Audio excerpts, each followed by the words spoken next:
I actually think there should be excitement, not trepidation, around what this is. But it's going to come from someone outside of it. I think anybody that has any of that stink on them is not going to be particularly successful. It's interesting. Donald Trump, when he started being critical of George W. Bush, I think it represented two things. I think one, it represented what you're talking about, which is this sort of consensus was very bad for Republicans. It was stupid, and I don't agree with it. But it also was him saying, I'm going to say things that other people are afraid to say. Right. I'm going to be somebody like, there's all these consensus people, it's all these institutional people. I'm an anti-institutionalist, and I say the unsayable.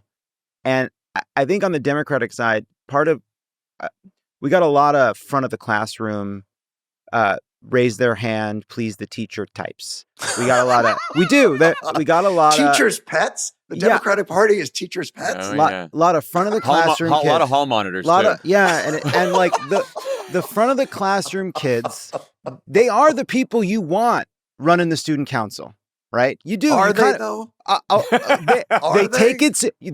They can be frustrating. They can be annoying, but they show up, they do the work. They generally do what the teachers want, not what the students want. But like Donald Trump, Republicans have kind of captured this sort of back of the classroom energy. And I think what Jon's talking about like that none of these Democrats are willing to step forward and run. Like I think about Barack Obama deciding to challenge Hillary Clinton, even though she had been racking up endorsements, even though she was sort of marching towards the nomination. Right. And the Iraq War and was part of it as well, which I think is interesting. But part of it was he's saying, you know what?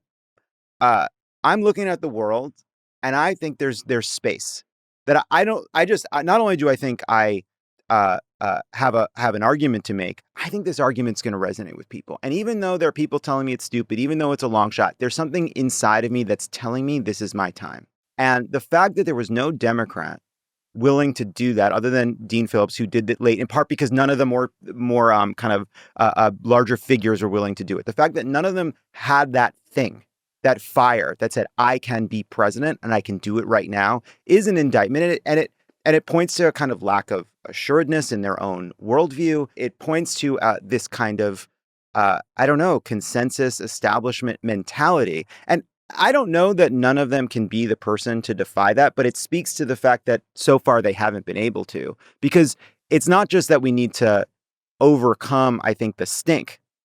It's that, but